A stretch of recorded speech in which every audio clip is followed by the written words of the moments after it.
Et yo la team YouTube, j'espère que vous allez bien, moi ça va. Aujourd'hui petite vidéo sur le build de Corail. Donc déjà on va faire une petite présentation du perso. Donc Corail c'est un Wing Spike attaque puissante qui possède 3 attributs. Donc contre Récep, attaque puissante. Et donc il a aussi du service pour bien jauger ou servir.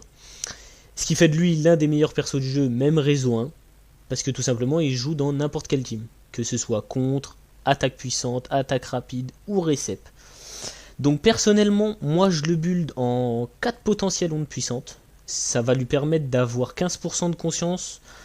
En plus, avec une augmentation de la force de 10%, si le smash est critique. Ce qui est très intéressant.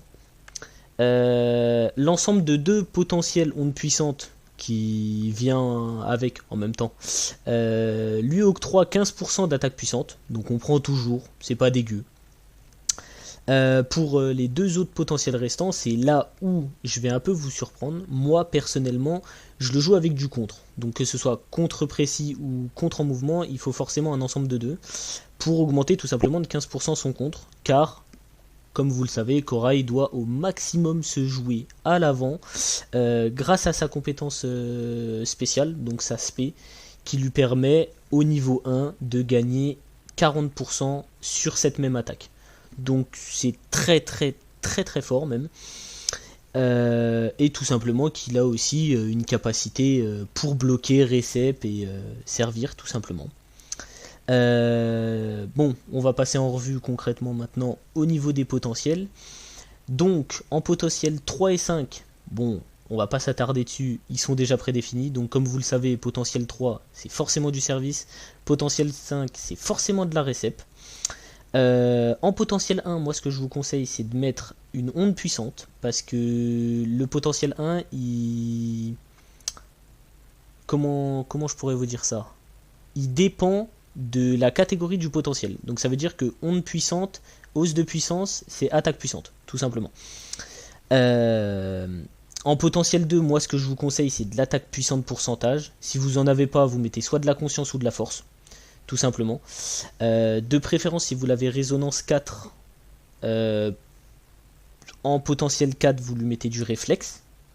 Si vous n'avez pas de réflexe s'il est résonance 4 bien évidemment, et que vous n'avez pas de réflexe en potentiel 4, vous pouvez toujours mettre de la conscience en potentiel 2 pour maximiser ses chances de crit et qui regagne de la stam. A savoir, une petite chose que je vois sur beaucoup de Discord, l'attaque rapide pourcentage en potentiel 2 n'est pas équivaut à l'attaque puissante pourcentage, parce que le pourcentage se base sur la stat initiale. Donc concrètement là Corail, si je ne dis pas de bêtises, en attaque puissante initialement il est à 1700 et en attaque rapide initialement il est à 700, donc ce qui fait quand même un gros écart. Donc en potentiel 4, réseau 4, comme je vous ai dit, du réflexe.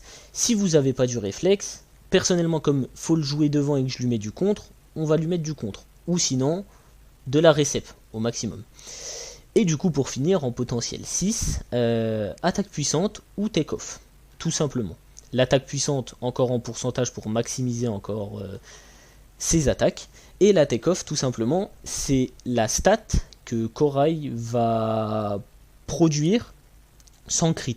Et la take-off comprend tout, c'est-à-dire l'attaque rapide, l'attaque puissante, le service, la passe. Donc toutes les stats offensives, hors conscience, force. Voilà, tout simplement.